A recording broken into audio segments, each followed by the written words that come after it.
नमस्कार, आप देख रहे हैं 4 PM। मैं हूं आपके साथ सिमरन। महाराष्ट्र में सीएम पद के लिए जबरदस्त खींचतान मची हुई है। जहर का घूंट पीकर शिंदे ने मीडिया के सामने आकर ये तो कह दिया कि मुझे सीएम पद का लालच नहीं है।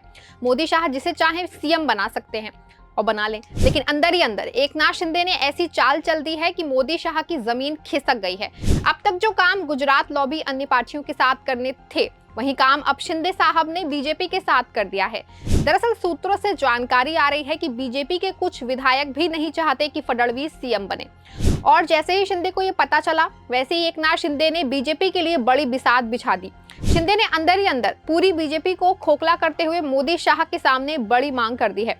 बताया जा रहा है कि शिंदे सीएम पद छोड़ने को तैयार है, लेकिन गृह विभाग को नहीं। बीजेपी का शीर्ष नेतृत्व तो एक बार मान भी गया, लेकिन जो जानकारी सामने आ रही है वो ये है कि देवेंद्र फडणवीस इससे बिचक रहे हैं, और जैसे ही असहमति हुई, शिंदे दिल्ली से भाग खड़े हुए। शिंदे सीधा मुंबई पहुंचे और वहां से सीधा अपने गांव, जहां कोई परेशान ना कर पाए। आपको बता दें कि केंद्रीय गृह मंत्री अमित शाह और महायुति के 3 प्रमुख नेताओं एकनाथ शिंदे, देवेंद्र फडणवीस और अजित पवार की जो बैठक हुई, उसकी तस्वीरें सोशल मीडिया पर छा गई, क्योंकि जिसमें शिंदे का चेहरा जो था वो साफ दिख रहा था कि शिवसेना के शिंदे बीजेपी के निर्णय से नाराज हैं और वो इस बैठक से दूरी बनाना चाहते हैं।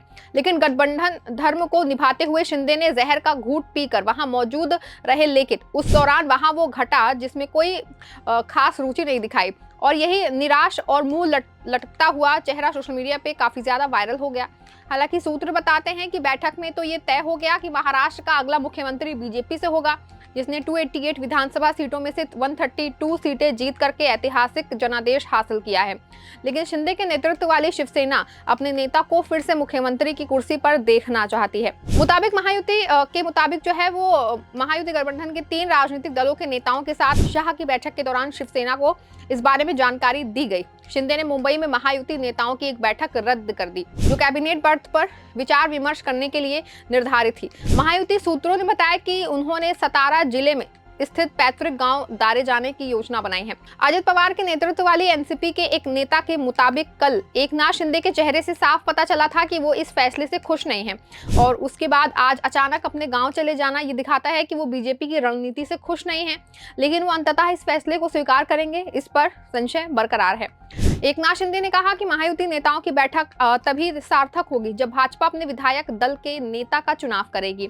एनसीपी सूत्रों ने बताया कि महायुति 2 दिसंबर को शपथ ग्रहण समारोह की योजना बना रही थी, लेकिन अगर तब तक सत्ता जो है वो साझेदारी को अंतिम रूप नहीं दिया जाता है, तो इसे 4 दिसंबर तक के लिए टालना पड़ सकता है, जो कि अगला शुभ दिन बताया जा रहा है।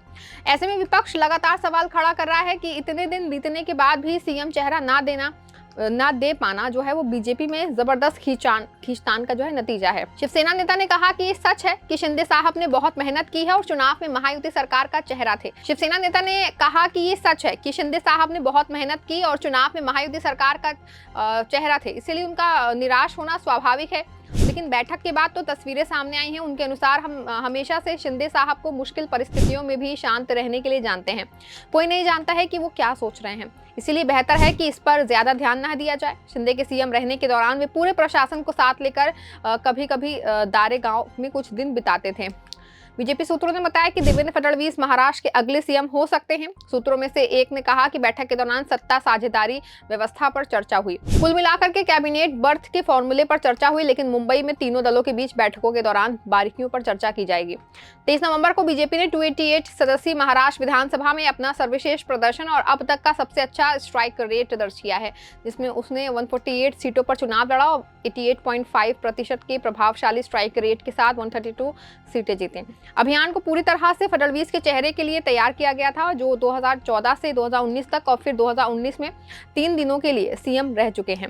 इस संदर्भ में महाराष्ट्र के पार्टी के नेताओं का कहना है कि अगर बीजेपी सीएम का पद छोड़ती है या फडणवीस की योगदान को नजरअंदाज करती है, तो ये कार्यकर्ताओं को गलत संदेश देगा। 2022 में जब शिंदे के नेतृत्व में महायुति सरकार पहली बार सत्ता में आई थी, तब पार्टी नेतृत्व ने फडणवीस को उप मुख्यमंत्री पद की शपथ लेने के लिए कहा था, जबकि वे सरकार से बाहर रहना चाहते थे।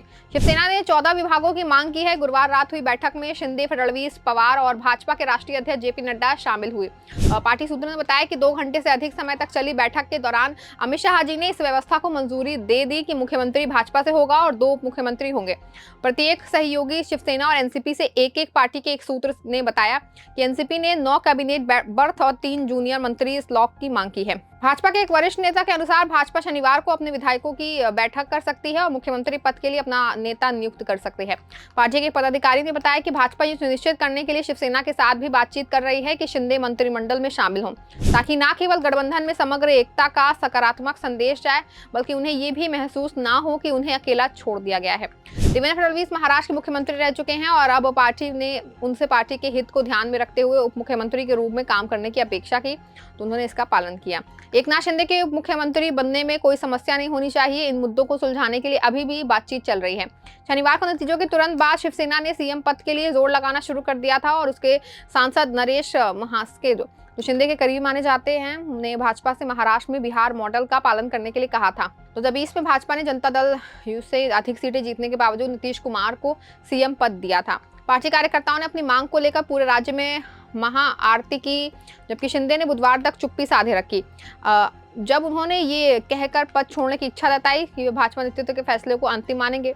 शिंदे की अगुवाई वाली शिवसेना के एक नेता ने कहा कि हम समझते हैं कि अगर भाजपा की ओर जा रही है, अगर हमें इतना बड़ा जनादेश मिला तो भी हम सीएम पद नहीं छोड़ेंगे। दूसरी ओर अजित पवार की एनसीपी ने नतीजों के तुरंत बाद स्पष्ट कर दिया था कि उन्हें फडणवीस को मुख्यमंत्री के रूप में समर्थन देने में कोई आपत्ति नहीं है। महाराष्ट्र भाजपा इकाई के एक नेता ने कहा कि महायुति शपथ ग्रहण समारोह से पहले कैबिनेट में सत्ता साझा करने के सभी समीकरणों को सुलझाना चाहती है, ताकि बाद में कोई उलटफेर ना हो। उन्होंने कहा कि 4 प्रमुख विभागों गृह, वित्त, राजस्व और शहरी विकास में से 2 विभाग भाजपा के पास रहने की संभावना है, जबकि एक सहयोगी दलों के पास जाएगा। इस खबर में फिलहाल बस इतना ही और अपडेट के लिए बने रहें, जुड़े रहें 4PM के साथ। धन्यवाद।